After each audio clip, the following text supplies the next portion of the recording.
പ്രത്യക്ഷത്തിൽ തെളിവുകളൊന്നും ഇല്ലാത്ത എന്നാൽ കുറച്ച് ഡിഫിക്കൽട്ടായ മർഡർ കേസ് അങ്ങനെ എന്തെങ്കിലും ഉണ്ടായിട്ടുണ്ടോ?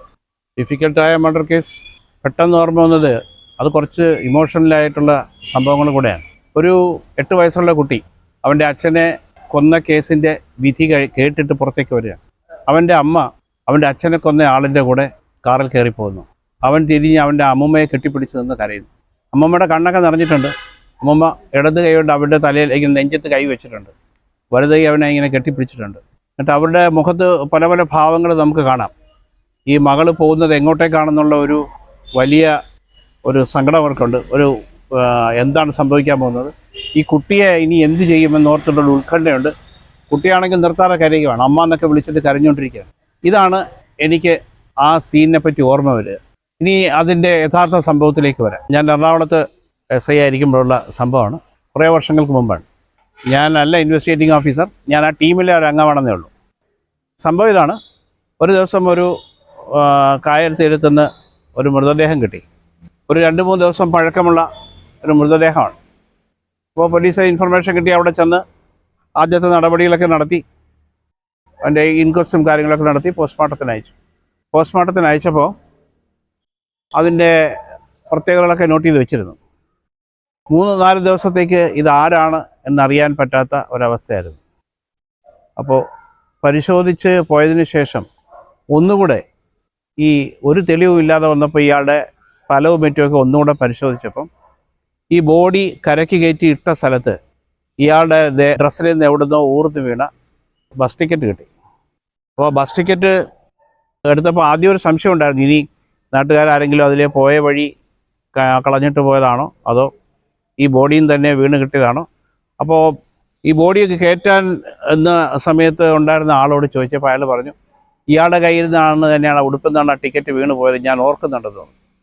അപ്പോൾ ഞങ്ങൾ ആ ടിക്കറ്റ് എടുത്തിട്ട് നേരെ KSRTCയിലെ, അത് KSRTC ബസ്സിൻ്റെ ടിക്കറ്റാണ്, അതുകൊണ്ടേ കാണിച്ചപ്പോൾ ഇന്ന ഒരു റൂട്ടിലോടുന്ന KSRTC ബസ്സിൻ്റെതായിരിക്കാൻ സാധ്യതയുണ്ട്. ആ കണ്ടക്ടറെ കണ്ട് ചോദിക്കാൻ പറഞ്ഞു. ഞങ്ങൾ കണ്ടക്ടറെ കണ്ടു. കണ്ടക്ടറെ കണ്ട് ടിക്കറ്റ് കാണിച്ചപ്പോൾ അയാൾ പറഞ്ഞു, ഇത് ഞാൻ ഓടിയ ബസ്സിലെയാണ് ഇത്. പക്ഷേ ഞാൻ ഈ പോയിൻ്റ് അടയാളപ്പെടുത്തിയിരിക്കുന്നത് കോട്ടയത്തെ ഇന്ന സ്ഥലത്തെ അവിടുത്തെ പോയിൻ്റാണ് ഞാൻ ടിക്ക് ചെയ്തിരിക്കുന്നത്. അതുമേലെ ടിക്കറ്റിൻ്റെ പുറത്ത് ബാലൻസ് എഴുതിയിട്ടുണ്ട്, ഇത്ര രൂപയെന്ന്. അതുകൊണ്ടാണ് ഞാനത് കൃത്യമായിട്ട് ഓർത്തിരിക്കുന്നത്. അത് തന്നെയാണ് ഈ ടിക്കറ്റ്, ഞാനാണ് ആ ബാലൻസ് ഇരിക്കുന്നത്. അപ്പോൾ ഇയാൾ എവിടെ നിന്നാണ് കയറിയത് എന്ന് ചോദിച്ചു. അപ്പോൾ തിരുവനന്തപുരത്ത് നിന്ന് വരുന്ന ബസ്സാണ് എറണാകുളത്തേക്ക്. അപ്പോൾ ഇന്ന സ്ഥലത്തു നിന്നാണ് കയറിയത്. അപ്പോൾ ആ സ്ഥലവുമായിട്ട് ഈ ആൾക്ക് എന്തെങ്കിലും ബന്ധമുണ്ടാകും എന്ന് കരുതി ടീമെല്ലാം കൂടെ നേരെ അങ്ങോട്ടേക്ക് പോയി. അപ്പോൾ അന്ന് ഈ പോസ്റ്റ്മോർട്ടം ചെയ്തതിൻ്റെ സർട്ടിഫിക്കറ്റ് കയ്യിൽ കിട്ടിയാൽ, അപ്പോൾ അതിനകത്ത് ദേഹത്തിൻ്റെ ഭാഗങ്ങളൊക്കെ അടയാളപ്പെടുത്തി, മുറിവുകളോ വേറെ എന്തെങ്കിലും അടയാളപ്പെടുത്തി വരുമ്പോൾ അതിനകത്ത് ഡോക്ടർ കൃത്യമായി ഒരു കാര്യം എഴുതിയിട്ടുണ്ട്. അയാളുടെ കാലിലെ കുഞ്ഞു വിരൽ വെട്ടുകൊണ്ട് എന്തോ മുറിഞ്ഞ് നഷ്ടപ്പെട്ടതുപോലെ ഒരടയാളം. അത് മുറിവ് അതിനുശേഷം ഉണങ്ങി വന്നതാണ്. എന്നാലും അത് ഉണ്ടായിരുന്ന വിരൽ നഷ്ടപ്പെട്ട ഒരു പാട് അവിടെയുണ്ട്. അപ്പോൾ ഞങ്ങൾ ഈ സ്ഥലത്ത് ചെന്ന് അന്വേഷിച്ചു. ഒരുപാട് കടകളിലും മറ്റൊക്കെ കയറി ഇറങ്ങി അന്വേഷിച്ചു. സ്ഥലങ്ങളിലൊക്കെ അന്വേഷിച്ച് കഴിഞ്ഞപ്പോൾ ഒരാൾ പറഞ്ഞു, ഇവിടെ നിന്ന് ഒരാൾ എറണാകുളത്ത് പോയി താമസിക്കുന്നുണ്ട്. അയാൾ പഴയ ഒരു കുഴപ്പക്കാരനൊക്കെയാണ്, അടിപിടി കൊട്ടേഷനൊക്കെ എടുക്കുന്ന ആളാണ്. അയാളുടെ കാലിന് എൻ്റെ ഒരു വിരൽ നഷ്ടപ്പെട്ടത് എനിക്കറിയാം. അത് വേറൊരാളുമായിട്ടുള്ള ഒരു വലിയ പണക്കാരനുമായിട്ടുള്ളൊരു തർക്കത്തെ തുടർന്ന് ഉണ്ടായ സംഭവമാണ്. അതിൽ വെച്ചാണ് അയാളുടെ വിരൽ നഷ്ടപ്പെട്ടു പോയത് എന്നത്. അങ്ങനെ ആളിൻ്റെ പേര് ഇന്നതാണെന്ന് ഞങ്ങൾ അയാളുടെ പഴയ താമസിച്ചിരുന്ന വീട്ടിൽ ചെന്ന് ഞങ്ങൾ അന്വേഷിക്കുമ്പോൾ അവിടെ ആ വീട്ടുകാരെ പറഞ്ഞു, ഞങ്ങളുടെ ഒരാൾ ഇവിടെ നിൽക്കാൻ നിവൃത്തിയില്ലാതെ എറണാകുളം ഭാഗത്തേക്ക് ഭാര്യയും കുട്ടിയുമായിട്ട് മാറി താമസിക്കുന്നുണ്ട്. അതിൻ്റെ കാരണം ഇവിടെ തന്നെയുള്ളൊരു വലിയ മുതലാളിയുമായിട്ടൊരു പ്രശ്നമുണ്ടായി. അപ്പോൾ മുതലാളിയെ അടിക്കാൻ ഇയാൾ ചെന്ന് അവിടെ ചെന്ന് അടിയും പിടിയൊക്കെ ഉണ്ടാക്കി കഴിഞ്ഞപ്പോൾ മുതലാളിയുടെ ആൾക്കാർ വിട്ടുകൊടുത്തില്ല. അവർ ഇയാളെ തിരിച്ചടിച്ചു. ഇയാൾ അങ്ങോട്ടും ഇങ്ങോട്ടും അടിച്ചു. അപ്പോൾ മുതലാളിയെ ഇയാൾ അന്നത്തെ ദിവസം അടിച്ചായിരുന്നു. അത് അവർക്ക് വലിയ ക്ഷീണമായി. മുതലാളി ഇയാളുടെ നേരെ തോക്ക് ചൂണ്ടി. തോക്ക് ഇയാൾ തട്ടിപ്പറിച്ചെടുത്തു. അതോടുകൂടി പിന്നെ മുതലാളിക്ക് അയാളെ തിരിച്ചടിക്കാതെ അവിടെ ജീവിക്കാൻ പറ്റാത്ത നിവൃത്തിയില്ലാത്തൊരവസ്ഥ.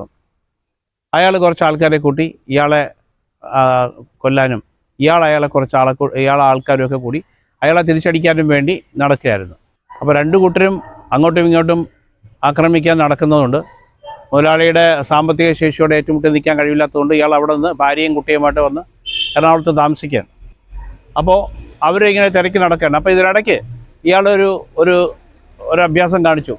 നാട്ടിൽ നിന്ന് കുറച്ച് പൈസ കിട്ടിയപ്പോൾ ഇയാൾ ഇവിടെ നിന്ന് എറണാകുളത്ത് നിന്ന് ഒരു ടാക്സി എടുത്ത് പോയി അവിടെ നാട്ടിൽ പോയി ഈ മുതലാളിയുടെ കടയുടെ വാതിൽക്ക് പോയി ഒന്നുകൂടെ വെല്ലുവിളിച്ചു. ഈ വാടക ഞാൻ കാണിച്ചാലും ഇവിടെ ഇടയ്ക്ക് വരും, എന്നെ ഞാൻ ശരിയാക്കി കളയുമെന്നൊക്കെ പറഞ്ഞിട്ട് പോകും. അവരന്ന് ചെയ്തത് ആ വന്ന വണ്ടിയുടെ നമ്പർ കുറിച്ച് വെച്ചിട്ട് ആ വണ്ടിക്കാരനെ കണ്ടുപിടിച്ചതിന് ശേഷം അവനോട് ചോദിച്ചു ഇയാളെ എവിടെ കൊണ്ടുവന്ന് ഇറക്കിയത്. അപ്പോൾ തിരിച്ചു കൊണ്ടുപോയി ഇറക്കിയ സ്ഥലം കാണിച്ചു കൊടുത്തു. അങ്ങനെ അയാൾ ഇന്നടത്തുണ്ടെന്ന് കൃത്യമായിട്ട് മനസ്സിലാക്കി. അതിനുശേഷം അവർ കുറച്ച് ആൾക്കാരെയും കൂടെ കൂട്ടിക്കൊണ്ടുവന്ന് ഇയാളെ ഒരു സന്ധ്യാസമയത്ത് വീട്ടിൽ നിന്ന് ബലമായി പിടിച്ചിറക്കിക്കൊണ്ടുപോയി. ബലമായി കൊണ്ടുപോയ ആളെ കൊണ്ടുപോയത് ഭാര്യയുടെ മുമ്പിൽ നിന്നാണ്. അവിടെ വീട്ടുകാരൊക്കെ കണ്ടിട്ടുണ്ട് ഇയാളെ പിടിച്ച് കയറ്റിക്കൊണ്ട് പോകുന്നു. കൊണ്ടുപോകുന്ന വഴിക്ക് തന്നെ അയാളെ കഴുത്തിൽ കയറിട്ട് മുറുക്കി. അപ്പോൾ ഇയാൾ മരിച്ചുപോയി കാണുന്നു വിചാരിച്ചിട്ട് കൊണ്ടുപോയി പുഴയിലിടാൻ വേണ്ടി നോക്കിയപ്പോൾ ഇയാൾ ഇട്ടിരുന്ന കയറ് കടിച്ചു പിടിച്ച് കണ്ണും തുറന്നിരിക്കുന്നു. അയാളെ ഒന്നുകൂടെ പിടിച്ച് കെട്ടി വലിച്ചു മുറുക്കി കൊന്നിട്ട് പുഴയിലിട്ടിട്ട് അവരങ്ങ് പോയി. പിന്നെ ഇവർക്ക് ആരാണ് ചെയ്തതെന്ന് അറിയാത്തൊരു കേസാണ്. ശരിക്കും പറഞ്ഞാൽ ഈ ആളെ ഐഡൻറ്റിഫൈ ചെയ്യാൻ ഇടയായത് ആ കാലിലെ മുറിവും ആ ബസ് ടിക്കറ്റുമാണ്. ഇത് രണ്ടും ഇല്ലായിരുന്നെങ്കിൽ തെളിയാത്ത കേസിൻ്റെ പട്ടികയിലേക്ക് തീർച്ചയായും പോകേണ്ടുന്നൊരു കേസാണത്. പക്ഷേ ഈ പ്രകൃതിയുടെയോ ദൈവത്തിൻ്റെയൊക്കെ അനുഗ്രഹവും കയ്യപ്പവും എന്നൊക്കെ പറയുന്നത് പോലെ കൃത്യമായി അത് രേഖപ്പെടുത്തിയിട്ടുള്ളത് കൊണ്ടാണ് ആ കേസിലേക്ക് നമുക്ക് എത്താൻ പറ്റും. പിന്നെ ഈ പോലീസിൻ്റെ ഒരു കമ്മിറ്റ്മെൻ്റ് ഉണ്ട്. ഞാൻ അന്ന് ശരിക്കും പറഞ്ഞാൽ ഇത്രയും കഷ്ടപ്പെട്ട് പോലീസുകാരെ അന്വേഷിക്കുന്നത് അത് തുടക്കമായതുകൊണ്ടാണ്.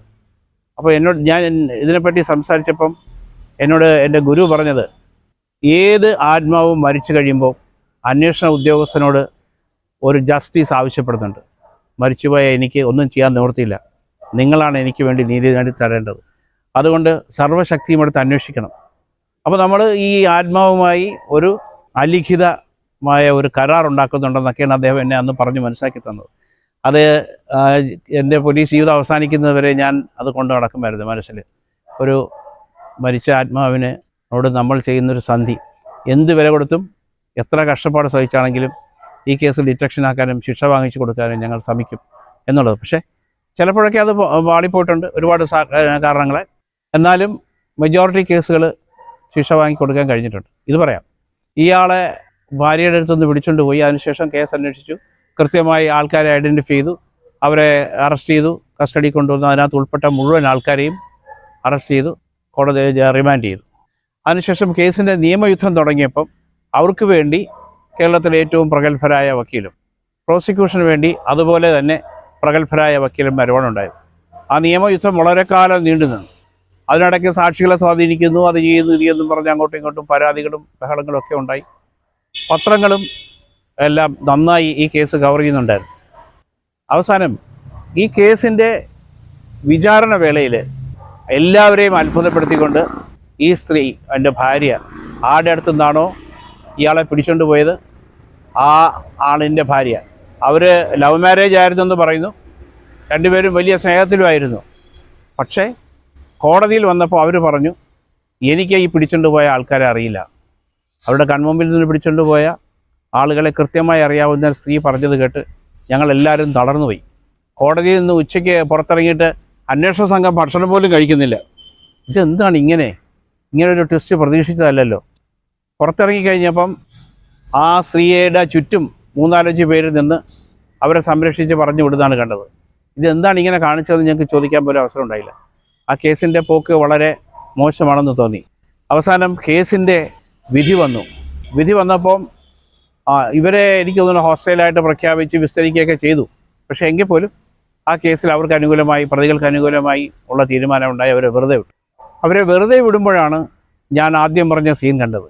ഈ സ്വന്തം ഭർത്താവിനെ അവരുടെ മുമ്പിൽ നിന്ന് പിടിച്ചുകൊണ്ട് പോയി കൊന്നുകളഞ്ഞ ആളിലെ പ്രധാന പ്രതിയുടെ കൂടെ അവർ കാറിൽ കയറി വിധി പറഞ്ഞ ദിവസം കോടതി വളപ്പിൽ നിന്ന് പോകുന്ന ഒരു രംഗമാണ് ഞാൻ കണ്ടത്. വിധി കേൾക്കാൻ എനിക്ക് തോന്നുന്നു അവരുടെ കരാർ പ്രകാരമായിരിക്കണം ആ സ്ത്രീയും പ്രതികളിലും ഒക്കെ ഉണ്ടായിരുന്നു. പക്ഷേ ഒരാളുടെ കാറിൽ കയറിയാണ് അവർ പോയത്. അമ്മയെ പിരിഞ്ഞു പോകുന്ന കുട്ടിയുടെ കരച്ചിലാണ് നമ്മൾ കണ്ടത്. അവന് നിഷ്കളങ്കനായ കുട്ടിക്ക് ഈ നടന്ന നാടകങ്ങളെ പറ്റിയൊന്നും അറിയില്ലല്ലോ. അമ്മുമ്മ, അതായത് ആ സ്ത്രീയുടെ അമ്മയ്ക്ക് വളരെ സങ്കടമുണ്ടായിരുന്നു. അവർ ഇത് നോക്കി കരഞ്ഞുകൊണ്ട് നിൽക്കുന്നുണ്ടായിരുന്നു. ഞങ്ങളുടെ കാര്യം പറയാനില്ലല്ലോ. ആദ്യമായി ജീവിതത്തിലെ വളരെ തിക്തമായൊരു അനുഭവം, സ്വന്തം കൂടെ നിൽക്കുന്നയാൾ മരിച്ചുപോയ ഒരാളിനെ ഒറ്റിട്ട് പോകുന്ന ഒരു സംഭവം കാണാനിടയായി. അതുകൊണ്ടാണ് ആ കേസ് ഓർത്തിരിക്കുന്നത്. പക്ഷേ ആ തെളിവുകൾ രണ്ടും, ടിക്കറ്റും കാലിലെ മുറിവുമല്ലായിരുന്നെങ്കിൽ ആ കേസ് ഒരിക്കലും തെളിയിക്കപ്പെടാത്തതിൻ്റെ പട്ടികയിലേക്ക് പോകുമായിരുന്നു. സ്വന്തം ഭർത്താവിനെ കൊന്ന ഒരാളിൻ്റെ കൂടെ ബാക്കിയുള്ള കാലം അയാളെ സ്നേഹിച്ച് ജീവിക്കാൻ തീരുമാനിച്ചു പോയ ആ സ്ത്രീ, അവർ അയാളുമായിട്ട് തീർന്നൊരു സ്ഥലത്ത് താമസിക്കുന്നുണ്ടെന്ന് ഞങ്ങൾക്കറിയാം. പക്ഷെ അവരുടെ മനഃശാസ്ത്രം എത്ര ആലോചിച്ചിട്ടും മനസ്സിലായില്ല. പുതിയൊരു അനുഭവ കഥയുമായി നമുക്ക് വീണ്ടും കാണാം. ബൈ.